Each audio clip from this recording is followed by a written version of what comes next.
If you're in the process of restarting your life, of resetting your life, if you are at the time and space where you have a lot of changes to make and a lot of decisions to make, I want you to get excited and dare to dream. I want you to know that there are great things in store for you.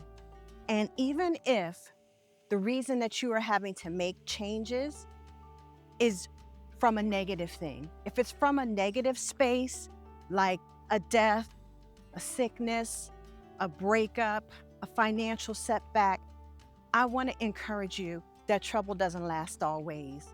And when you are in that space of having to make a lot of decisions, if you keep God and His overwhelming love for you in mind, knowing that He says all things work together for the good for them who love Him and are called according to His purpose. There's that word purpose. I'm always talking about purpose. And I just did a video on how, if you are in the space of making life changes and you have decisions to make, if you do them with your purpose in mind and what God ultimately has called for you to do in mind, and you use that as a framework to help you make decisions, then you can't go wrong. It will all work out. He promises that He will take all things and work them together for your good, because you are going to be called according to His purpose, the purpose that He has for your life. And I want you to remember that. And sometimes we hear these scriptures over and over again through the course of the time that we've attended church, and they glaze by you after a while. You've heard them so many times. But I want you to stop and think about it. He says that He will bring beauty from ashes, that weeping endures for a night, but joy comes in the morning. He says that a sick heart is from hope that is deferred. So I want you to have hope. I want you to dream again. Get excited about the possibility of doing things that you always wanted to do, of living the life that you always wanted to live, because He says He will work it out. Now, it may not look exactly how you think it's going to look. It may not come in the form that you think it will come. But one thing we know is that His ways are higher than our ways, and His thoughts are higher than our thoughts. And so sometimes it's not going to look the way we expected, but He knows what He's doing, and we have to believe and trust in that He knows what He's doing, and however He brings it is going to be the best thing ever. So I just want to encourage you to get excited, to think about those things that you always wanted to do, to think about the fact that life is going to be different. And that can bring some grief in that you may not be ready for the change, and maybe it wasn't a change that you wanted, but there's joy on the other side, right? There is peace and happiness.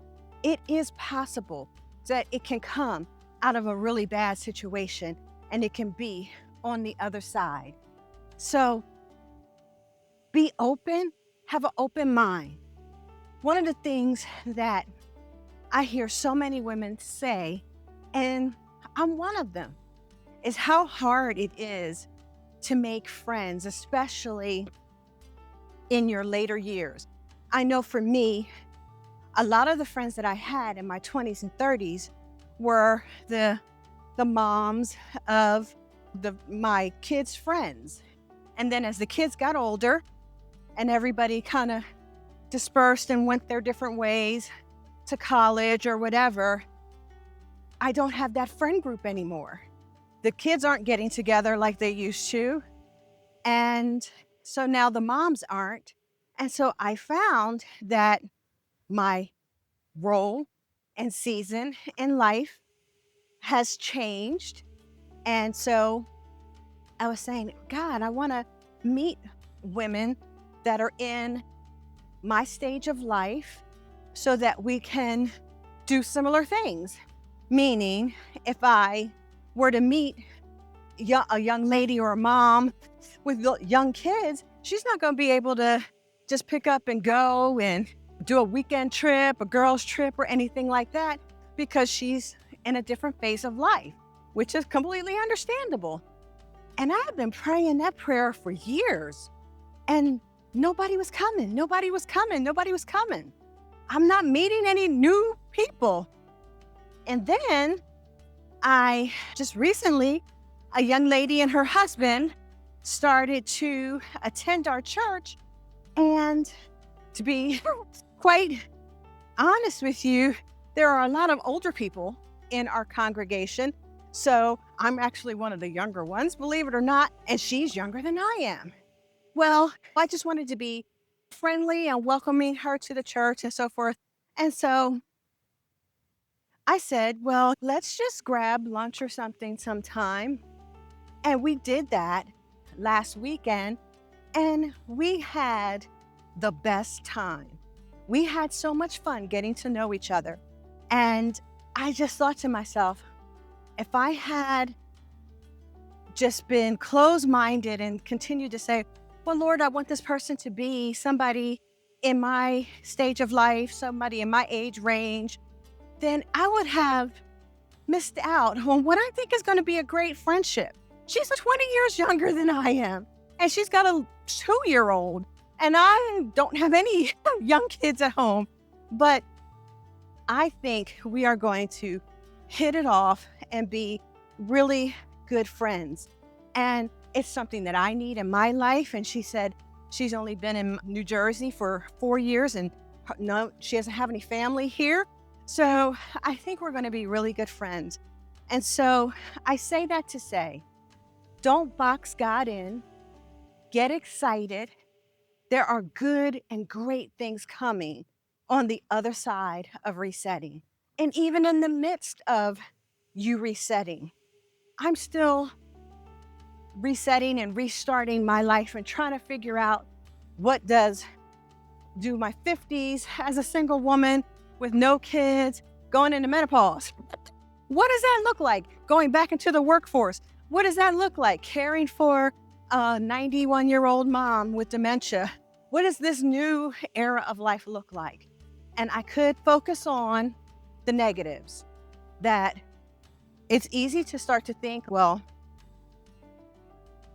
I wish I didn't have to be a caregiver, because it is extremely hard and extremely draining, especially if you've ever been around someone or you've dealt with someone who has dementia. It's really hard because they're not the same person that they were when they were younger. And I could say, man, this stinks. I'm finally getting to the point where I'm done raising kids, but now I'm taking care of an aging parent, and I'm the youngest of 5, and nobody else is helping, none of my siblings. Well, I have one sister that comes twice a year, and then she'll come and stay a couple weeks at a time, but she lives in Georgia. She's doing what she can, but the rest of my siblings that are in New Jersey, they aren't doing anything. And I could be upset about that, but I know that even with that, God is going to make a way for me to travel. I want to get into camping. I want to just be able to go and explore different national parks and be very active and outdoors all the time, canoeing and hiking. And that's what I'm dreaming about. And I know God's going to make it happen, because I know the plans that He has for me. They are plans for good and for a future. And so I encourage you, dare to dream, get excited, even in the midst of the restart. And I will talk to you guys tomorrow. Until then, I want you to study yourself, study the Word of God so that you can see you the way that He sees you. Until then, bye, y'all.